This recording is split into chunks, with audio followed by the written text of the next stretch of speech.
నమస్తే, welcome to our channel. నేను మీ పద్మావతి. ఈ రోజు మనతో పాటు ప్రముఖ ఆధ్యాత్మికవేత్త మరియు శ్రీచక్ర ఉపాసకులు మణికంఠ శర్మ గారు ఉన్నారు. మరి గురువు గారితో మాట్లాడి అప్పులు తీరాలంటే ఏం చేయాలి దీని గురించి క్లారిటీగా తెలుసుకుందాం. మీరు కూడా వీడియోని ఎక్కడ కూడా స్కిప్ చేయకుండా కంప్లీట్ గా చూడండి, అప్పుడే మీకు కూడా అర్థమవుతుంది. నమస్కారం గురువు గారు. పరమేశ్వరార్పణమస్తు. గురువు గారు, కొంతమందికి ఆదాయం ఎంత వచ్చినా అది చేతిలో నిలబడక అప్పులు చేస్తారు. మళ్ళీ అప్పులు తీర్చడానికి ఇంకా అప్పులు చేసే పరిస్థితికి కూడా వెళ్తారు. సో ఇలాగా అప్పులు చేయాల్సిన అవసరం లేకన్నా వాళ్ళు సంపాదించిన దాంట్లో కనీసం ఒక రూపాయి అయినా వెనకేసుకుంటూ కొత్త అప్పులు చేయాల్సిన అవసరం లేకుండా ఉండాలి అంటే ఏం చేయాలి? దీనికోసం ఏదైనా ఒక పద్ధతిని పాటించడం ద్వారా వీటిని నియంత్రించుకోవచ్చు అంటారా? వాస్తవానికి ఏంటంటే అప్పులు తీరాలి, కొత్త అప్పులు చేయకూడదు. ఉన్న అప్పులు పూర్తిగా చేసుకుని తన సంపాదించింది సమతుల్యంగా కాపాడుకోవాలి. తన బిడ్డలకి ఏదన్నా రూపాయి మిగల్చాలి అనుకున్న ఎవరన్నా సరే ముందుగా తన మనసును తన కంట్రోల్ చేసుకోవాలి. తన మనసును తన కంట్రోల్ చేసుకోవాలంటే ప్రతి నిత్యము కూడా మన వాళ్ళు ప్రకారంగా వరిపిండితోటి ముగ్గు వేయాలి. రంగులతోటిను వేరే వాటితోటి కాదు.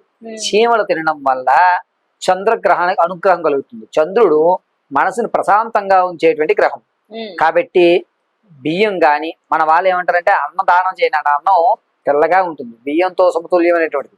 కాబట్టి అన్నదానాలు చేయండి, మనసు ప్రశాంతత ఉంటుంది అంటారు.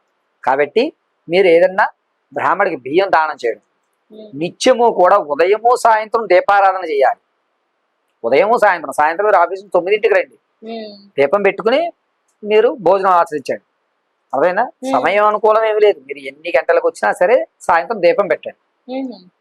ఉదయం దీపారాధన చేయండి. దీపారాధనకు నువ్వుల నూనె శ్రేష్టం. నువ్వుల నూనె వెలిగించుకోండి.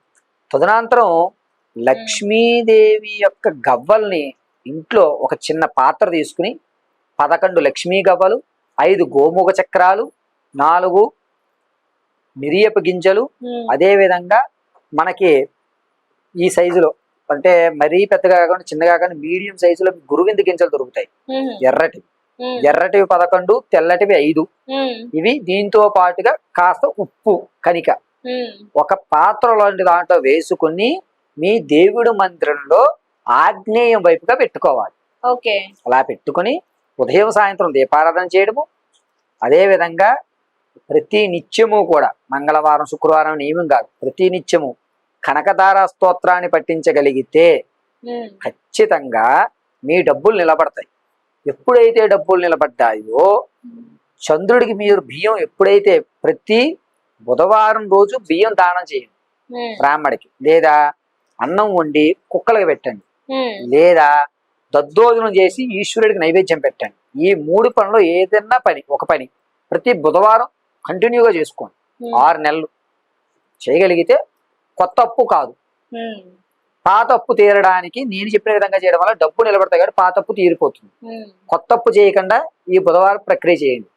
జీవితం సమతుల్యం కావాలి.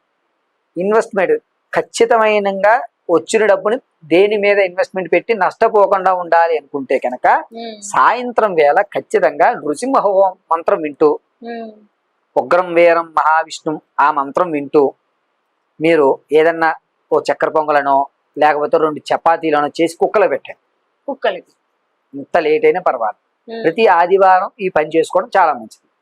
ఆదివారము దేవతారాధన చేసుకోవడానికి దంపతులు లేదా ఫ్యామిలీతో గడపడానికి కేటాయించిన రోజు. ఆ రోజున మనం ఏం చేస్తున్నాం, సరదాలకి విలాసాలకి వాడేసుకుంటున్నాం. ఆదివారం రోజున ఫ్యామిలీతో ఉండాలి. అంటే బయటికి వెళ్ళి ఆనందించడం, ఇంట్లోనే కూర్చుని ఇంట్లోనే భోజనము అందరూ కూర్చుని భోజనం చేస్తూ ఒక దేవాలయానికి వెళ్ళి రావడం. ఆ రోజు మధ్యాహ్నం కానీ రాత్రి కానీ బయట నుంచి వండిన ఫుడ్లు కాదు, ఇంట్లోనే భార్య చేత లేదా అమ్మ చేత వండుకున్నటువంటి ఫుడ్ వండుకుని తినడం. అందరికి కొంచెం భాగాన్ని కుక్కలకు వేయడం వల్ల మీరు ఇన్వెస్ట్మెంట్ కరెక్ట్ గా పెట్టే అవకాశాలు కలుగుతాయి. మీకు ఇప్పటి వరకు ఏ సిద్ధాంతి చెప్పని విషయం చెప్తున్నా వినండి.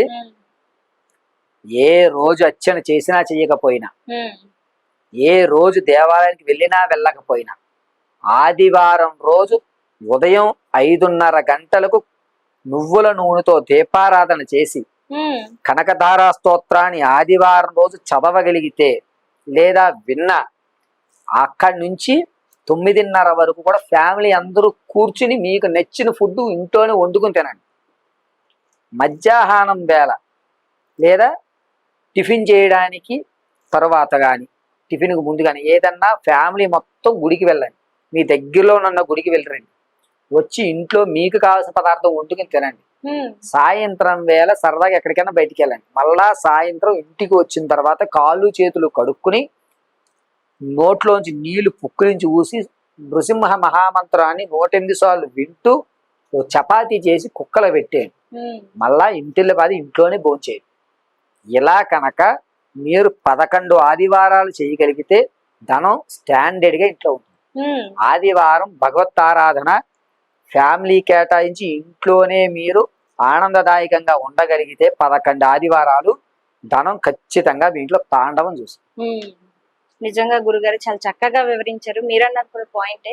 ఆదివారం రోజు ఇంకోటి మాంసం తినకూడదు, మాంసం తినడం వల్ల కూడా అప్పులయ్యే అవకాశం కనిపిస్తుందని కొన్ని చోట్ల కూడా వింటున్నాం. ఇది వాస్తవమే అంటారా? వాస్తవానికి ఆదివారం మాంసం తినకూడదు, సోమవారం మాంసం తినకూడదు అని రూల్ ఏం లేదు.